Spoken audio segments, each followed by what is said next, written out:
안녕하세요. 오늘은 요한계시록 11장, 이 정말 흥미진진하고 강력한 이야기 속으로 한번 깊이 들어가 보려고 합니다. 계시록 전체에서도 아주 중요한 전환점이 되는 장면이거든요. 자, 그럼 이런 질문으로 한번 시작해 볼까요? 핍박이 거세지고 진실을 말하는 사람들이 조롱당하면 과연 진리는 결국 사라지고 마는 걸까요? 오늘 우리가 살펴볼 이야기의 핵심을 꿰뚫는 질문입니다. 그런데 있잖아요.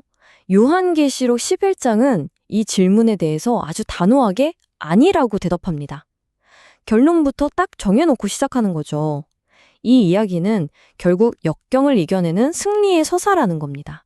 자, 그럼 이야기의 첫 부분부터 한번 살펴볼게요. 본격적인 갈등이 시작되기 전에 하나님께서 먼저 아주 중요한 경계를 설정하시는 장면이 나옵니다. 성전을 측량한다. 이게 무슨 뜻일까요? 진짜 자를 들고 건물을 잰다는 게 아니에요. 이건 상징적인 행동인데 여기는 내 거야, 내 소유야 하고 도장을 딱 찍는 것과 같아요. 세상이 아무리 혼란스러워도 내 백성만큼은 내가 반드시 지켜낸다는 하나님의 강력한 보호의 약속인 거죠. 이제 이 이야기의 진짜 주인공들이 등장합니다. 바로 두 증인인데요. 이들에겐 하나님께서 주신 아주 특별하고 신성한 사명이 있습니다.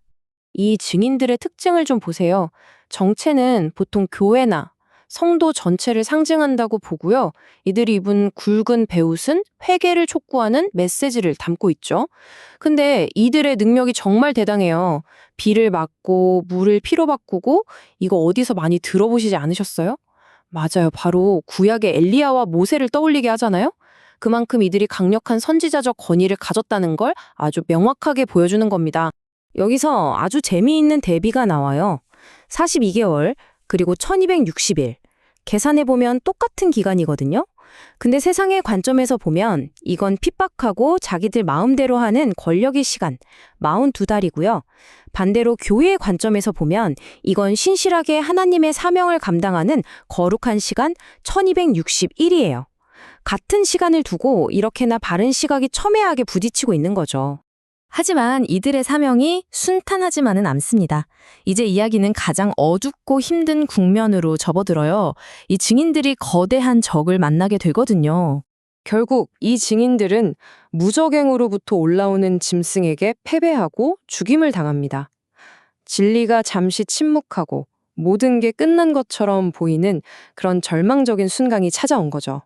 그런데 세상의 반응이 어땠을까요? 슬퍼했을까요? 아니요. 오히려 기뻐하고 축제를 열고 심지어 서로 선물을 주고받기까지 해요. 이게 뭘 보여주냐면 그만큼 이 진리의 목소리가 세상을 불편하게 하고 괴롭게 했다는 걸 역설적으로 보여주는 겁니다.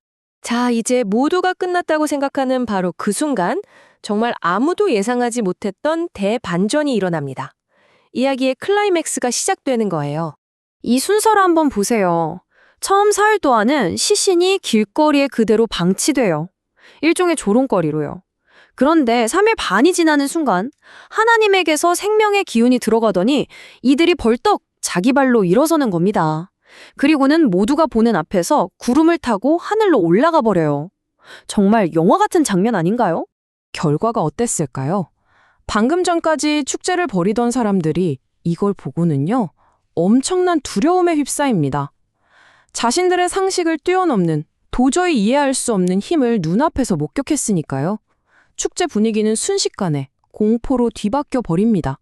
그리고 이 모든 사건의 되미를 장식하는 하늘의 최종 선언이 울려 퍼집니다.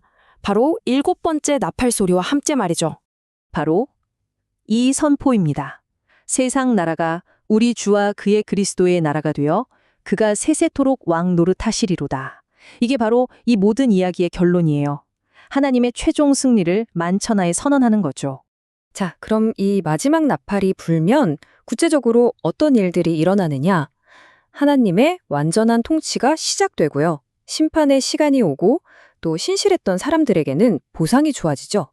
그리고 하늘 성전에서 하나님의 임재를 상징하는 언약궤가 보입니다. 한 시대가 끝나고 새로운 시대가 열리는 그야말로 역사의 종결을 알리는 겁니다. 자, 지금까지 정말 숨가쁘게 달려왔는데요. 그럼 이 엄청난 이야기가 오늘을 사는 우리에게는 과연 어떤 의미를 가질까요? 핵심 메시지를 정리하면서 한번 마무리해 보겠습니다. 핵심은 정말 명확합니다. 하나님의 진리, 그 증언은 핍박을 이겨내고 반드시 궁극적으로 승리한다는 것. 그리고 하나님의 나라는 그 어떤 방해에도 불구하고 결국 완성된다는 것.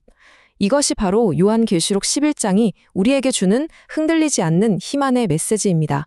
그래서 이 장엄한 이야기는 마지막으로 우리 각자에게 이런 질문을 던지는 것 같아요.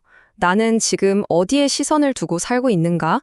이 세상의 시끄러운 소리 속에서 궁극적으로 완성될 그 하나님의 나라를 바라보며 살아가고 있는지 우리 모두 한번 깊이 생각해 볼 시간이 되었으면 좋겠습니다.